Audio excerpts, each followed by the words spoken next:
Good morning, everyone. We're here for the Sunday mindset session. Tony Meredith there in the blue corner. Luke Moroney here in the red corner. We're appropriately dressed today. He's taken a back step. I don't know why.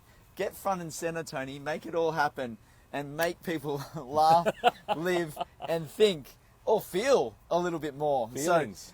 So this is what we want to talk about today, about the feeling aspects. The reason why I bring up this subject is having a conversation earlier in the week. Johnny, good to have you on. And Sean says, good morning, guys. Good morning to you. I had a conversation during the week with someone talking about being quite indecisive about their actions, their thoughts, their processes.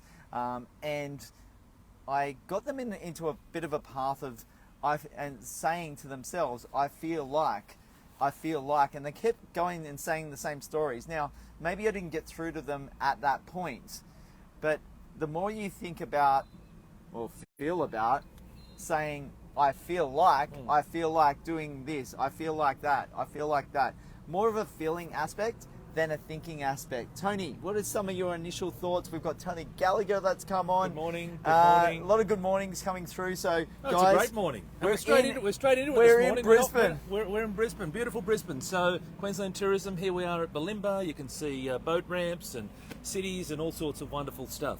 Look, so straight into it today, aren't we? So normally we have a little bit of an introduction. Look, I'm feeling a little sad. Talking feelings, I'm feeling a little sad this morning because my mighty Brisbane Lions went down last night. So I'm very sad. A once-in-a-lifetime opportunity to have a home grand final will never happen again. Pressure.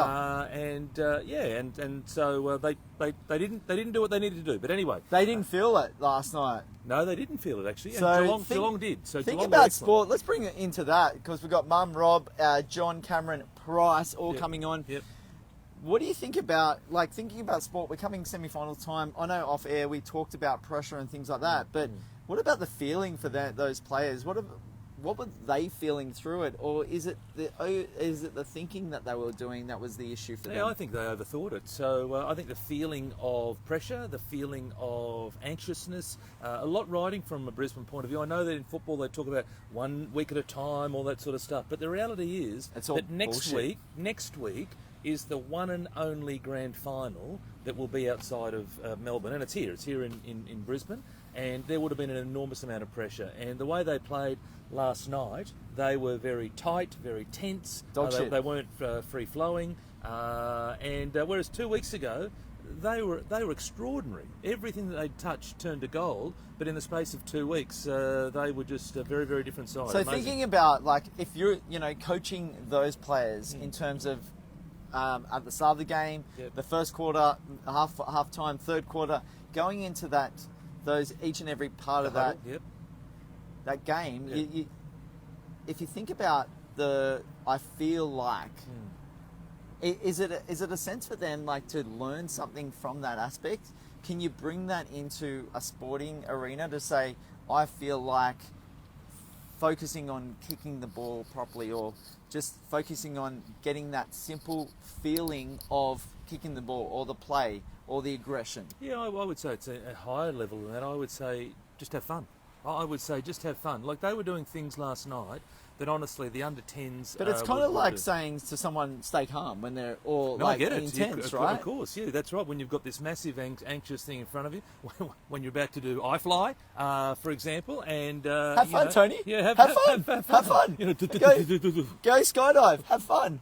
Right, but I mean, that's essentially what it is. It's about getting into the headspace of how do you get people to relax before that situation. Because, pressure situations. Yeah, because they changed the meaning, right? So the meaning 2 weeks ago was the grand final's 4 weeks away. We're not thinking about the grand final. It was a fair way into the distance, whereas last night it was do or die because next week you're straight into the GF, and there just appeared to be so from they an outside... couldn't get out of the mindset of that pressure, of that intensity, of that letting the city down.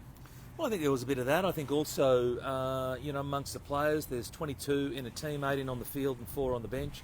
And when you've got some of the leaders that were struggling, then that tends to dissipate down through the rank and file. And that was evident last night as well. And a few people tried to lift, but if you've got one individual trying to lift, 21 others, it was an incredibly difficult task to do. And look, and you know what? But I've talked about the Lions, but all credit was to Geelong as well. They were very good pressure. And they did the simple things, did it exceptionally well. Whereas unfortunately the Lions didn't. So we'll live to fight another day in 2021.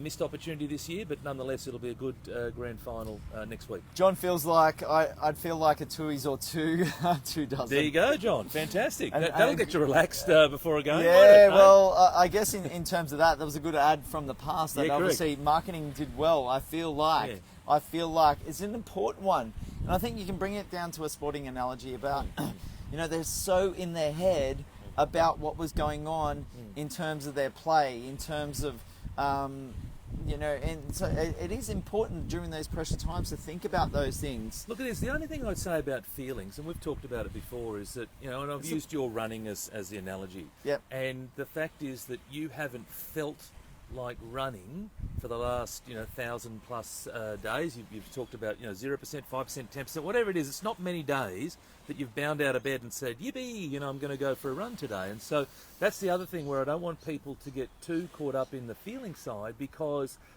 if you always listen to your feelings, then quite often you may not get off the couch. It's not so much the feelings aspect, more like what is my awareness or what is my intuition? What do I feel like doing?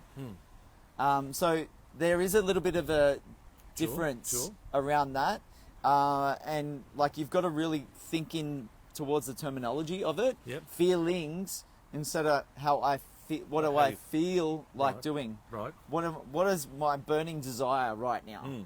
And I guess that's where we've got to think about it in terms of pressure situations, and we get away from those things that really occupy a lot of our time and bring us down. Those pressure situations. But from a feelings and a burning desire point of view, people who, let's use exercise as an example, people who know they should be doing exercise, have planned to do exercise, but choose not to do exercise, even though they might want to go and do exercise, their high priority at that time is maybe to sit and watch I guess Netflix and avoid doing the exercise. Using that analogy around my running, I'm just like, I had a late night last night, didn't get back till about 1:30. I was actually up at 5 a.m. and I didn't feel like running. But in my mind, it is, what do I feel like doing? It's like the feeling of going for the run and the feeling of afterwards. And that's my focus. What did I focus on? On the feel of it. Correct. Correct. So you focused on the euphoria, the positivity, the feelings at the end, whereas a lot of people are focusing on the feelings at the front. And this thing in front of them is like, I've got to put my joggers on, and I know that first kilometre my legs are going to feel like concrete, and I'm going to be sweaty. I got a blister actually at the moment. Yeah, right. Yeah, but it's a wonderful example, mate, where you had little sleep.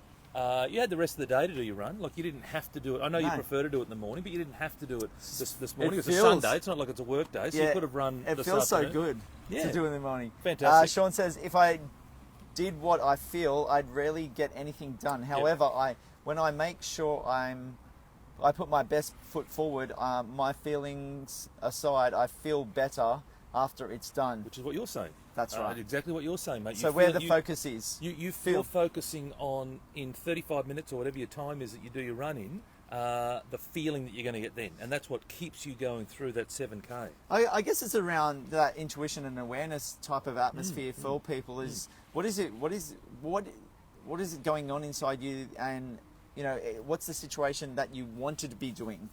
What's your body telling you? What is, rather than your thought process, what is actually your intuition telling you to do? What kind of things that you want to do? We've got Cheryl, Mark Novak, good to have you on, and Morning Champion, she says, go lads, go, absolutely. Which is better, to feel within or to be filled? Fields, or be fields. He's laughing. Let's move on. John. You know what? Thank goodness this is live. We'll edit this out, hey? Yeah, absolutely.